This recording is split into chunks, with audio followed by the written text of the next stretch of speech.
I don't know how the situation could have gotten worse, but somehow, some way, it got worse. So let's talk about it. The situation last night with Kadarius Toney and him false starting and the Chiefs fans going crazy. Patrick Mahomes had a meltdown and went crazy like a little baby child and had a little Rugby's rapes, that's not fair. I don't have a binky, or else I would do the binky. It's just sucking your thumb is like the next thing I have. Okay. Anyway, though. So the point is, right, they went crazy. Everyone went crazy. Andy Reid said in the press conference, oh, that's bullcrap. You know, Patrick Mahomes refused to be respectful when it came to talking to Josh Allen, which is so stupid because it's not his fault. But anyway, though, and all this crap because of the false start on Kadarius Toney, where it was clear as day he lined up offsides, okay? There's no if and buts about it. Well, Dan Orlovsky here actually points out a more interesting fact. And let's go ahead and watch this and react to this, because this actually gets a little bit more interesting than we initially thought. Say that the officials should have been communicating with them. Did you find that to be true in your playing career in these moments? Yeah, all the time officials would, hey guys, you got to get back or whatnot. So I think it's this for me. Number one, Kadarius Toney, you should always look at the official to say, hey, am I on? If you did that and the flag got thrown, we got an issue. If you didn't do that, the Chiefs got to figure out, well, we got an issue. So I went back. I watched every single snap from last night that Kadarius Toney played. Not one time did he check with the official. But that play that we're talking about was not the first time it happened in the game. This is the... So, as he said, it's not the first time. This is earlier in the game. Look at that. You see that right there, right? So the blue line, you have to be behind the blue line. See all these other guys behind the blue line? This was not called a false start earlier in the game. I think Chiefs fans don't understand, and they're never going to want to understand this. The refs cheat for you guys so freaking much. And they let you get away with everything. And you guys are almost at a point now where you're spoiled brats. Because you're unappreciative of what they let you get away with. And from a team that yesterday, obviously, they were helping us a lot. But from a team in Cincinnati here, who has gotten royally messed over by the referees. Sometimes against you, sometimes not. You have to understand from this perspective of, and most of the league too, when we see you complaining and saying, oh, this bullcrap, when it's clear as day that you're offsides, and by the way, again, this right here was not called, and his foot right now is on the line of scrimmage, and as Dan Orlovsky says, you're supposed to check with the ref to make sure you're good. He doesn't do any of it. He doesn't do any of the pre-play, precautions to make sure he's good. None of it. Because, again, he messed up. He's offsides. This isn't called. This right here is offsides. It's not called. It was called in the last play of the game, and I get it. You're like, well, you're not going to call it here because you call it last play of the game. That's going to change the whole game.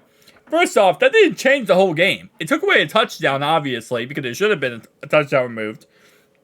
But at the end of the day, Mahomes still had 2 plays after that. The problem with that end of that game there was not the false start. It was the fact after the false start happened, Mahomes lost his damn mind. And he couldn't play. He was rattled. You tell me the next 2 plays he couldn't throw the ball and get in the field goal range? He had the time. He had the everything. All we needed to do was get a first down and get some yards, and then he would have gotten the field goal range. He was almost in field goal range. So what happened there was that what you never want to see from your quarterback is in a game-winning situation, he let his anger, he let his, temper get the best of him, and it rattled him. And he lost it because of the fact that he couldn't mentally think and process things because of him thinking that that was not offsides. That's a problem. And that's the type of scenario and that, you have to, I did last night, in those situations, you want your quarterback to be passionate and, you want your quarterback to be emotional if they lose. But those situations, you cannot have your quarterback sit there and throw a temper tantrum in his head and on the field and lose the game because mentally he checked out of it because he's upset. On the sideline, it's okay, and I like to see my quarterback animated on the sideline being ticked off because something happened if it's, bullcrap. But even if you think it's bullcrap, which it wasn't, but even if you think it was on the field, you can't lose the game because you mentally can't come back into the game. And that's exactly what happened. So again, like I said, this is early in the game. That's a false start. I don't care what way you spin it, Chiefs fans. That's a false start. Second play of the game, his first snap. Kadarius Toney's up top.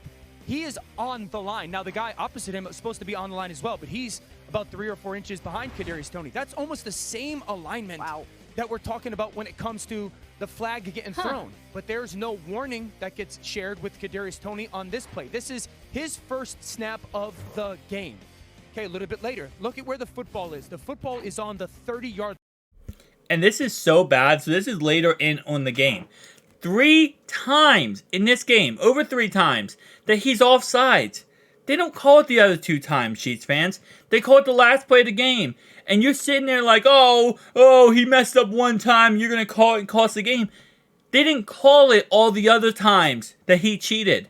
You know the reason why you're not allowed to be offsides? Is because you get a competitive advantage before the play is snapped to get extra yards and to get the first down. If Kadarius Toney could catch a freaking cold, this would be a competitive advantage. Now, sadly for him, he counters his competitive advantage because his hands are like the idea of freaking slip 'em. Not stick 'em, I'm talking about slip 'em.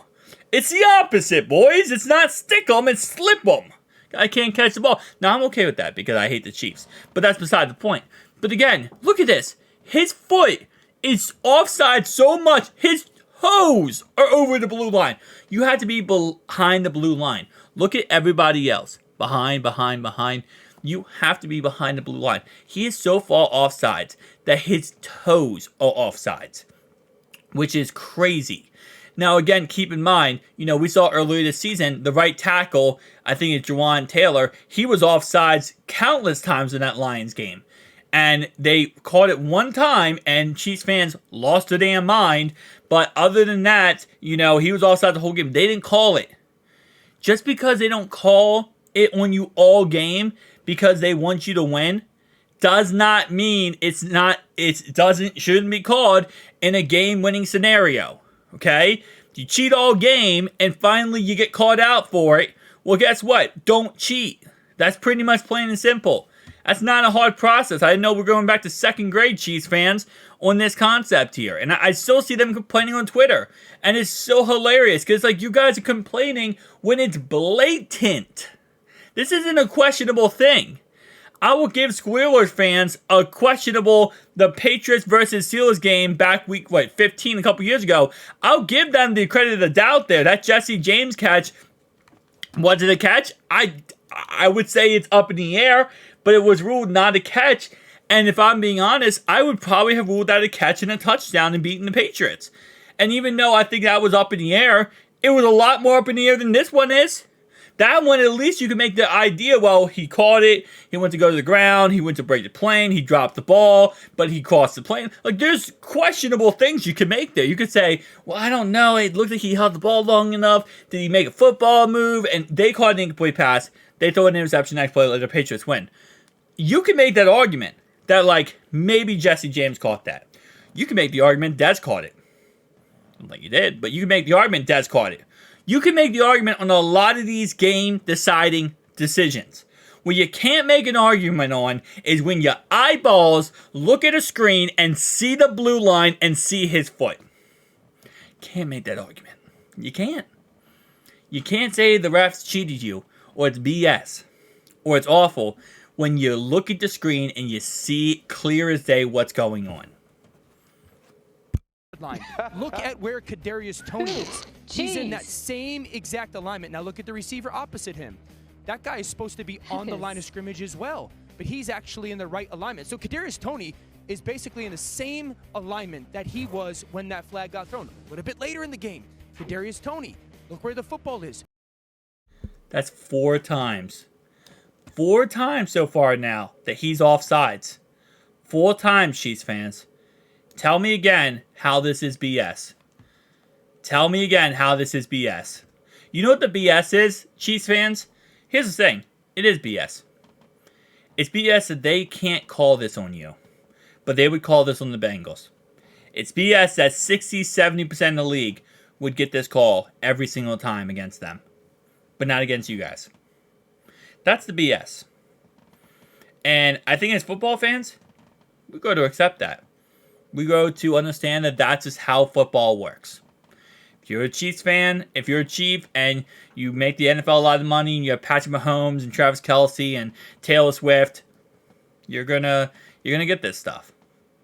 So to hear you guys complain and just utterly go off about this and Patrick Mahomes have a meltdown and I can't. Give me an effing break. Look at where his foot is. That looks exactly like the play that happens with the lateral. The guy opposite him, he's technically on the line as well, but he's 3 or 4 inches off. Kadarius Toney is in that same alignment consistently throughout that football game. Never once does he check with the official, but never once in that same alignment did the official ever warn him, hey, you have to get back. So is he offsides on that final play? Yeah, he probably is. But he was 3, 4, 5 other times in that game. So it's incumbent upon the officials in that situation to make sure he gets warned, because that final play happened multiple times within that football game. And again, to Dan Orlovsky's point, yes, the official, obviously, his job is to, say, hey, man, get back online. But again, why, when going back to the Lions game, when Juwan James was offsides many times, what did Chiefs fans say, and what did the whole narrative was? Well, the Lions should have told the refs. The Lions should have told the refs the guy was offsides. The Lions should have told the refs. It's not the refs' fault because the Lions should have said something. If you're the Lions, you got to piss a fit there. You can't let the referees have to see it. The referees can't see everything. The referees can't see everything. So clearly it was the problem of the Lions and the Lions coaches not saying anything. But now that it's against the Chiefs and it hurts Chiefs, now it's no longer that. Now it's, oh, well, the ref should have said something. The ref should have said something to him. Why? Yeah, you could argue, well, the refs should tell him to get back. The point is, the receiver's supposed to check with the refs to make sure he's lined up correctly. Why can't Kadarius Toney just understand football, look at where he's lined up, and make sure he's behind the line? Why can't he do his damn job? Listen, we can blame the refs for a lot of things, but at the end of the day, to anyone who is blaming the refs there, when you don't call it 4 out of 5 times that game, yeah, there's a problem with the refs. But the problem with the refs is they want the Chiefs to win. That's the problem. And you can't tell me, oh, well, that's not true. How can you see that happen 4 to 5 times a game and tell me that the refs are not being biased in any way there? They clear as day probably saw him line up behind the line of scrimmage or over the line of scrimmage many times. And they thought, we're not going to call that. We're not going to call that. It's despicable. But it's the same thing on repeat. When your owner of the NFL, Roger Goodell, is a Chiefs fan. Been a Chiefs fan his whole entire life. When the Chiefs won the Super Bowl, he hugged Chris Jones and he said, we did it. We did it. How can you be a commissioner and have a bias of saying we on any NFL team? I'm not saying commissioner shouldn't be, just like anti-football or anti-NFL teams, shouldn't be pro one team or another team. But at the end of the day, what they should be is they should be in the aspect of they become, they're a non-factor pretty much. I'll say it like that. They shouldn't be saying we did it. They shouldn't say this, this, and this, because when you get a commissioner who is a team, a fanatic of one team, they're going to want their team to win. And if you have all the power and say so, well, you're going to push the narrative toward that angle. I think what we need to do as NFL fans, we need a new commissioner. We need a commissioner who's a Arizona Cardinals fan. And I think that's the best way we can do it. No, Carolina Panthers fan. Carolina Panthers fan. And until they start getting receivers and actually good players, he can remain commissioner. The second they get good players, then we're going to go to the next team. We have a list. Arizona, you're on that list. Don't worry. New England, somehow you're on that list? I don't know how that works. Yeah, somehow New England's on the list too, which is funny. But guys, on the real note though, it's a joke. It's a bad joke that's being told a million different ways. And Chiefs fans, please, for the love of everything, shut up. Please shut up. I see all over Twitter last night, all over Instagram, complain. Patty Mahomes throwing a pissy fit. He's offsides. He did it 5 times in that game. 5 times. Doesn't get called. And you get called finally, and you throw a damn hissy fit. Thank you guys for watching. Peace out.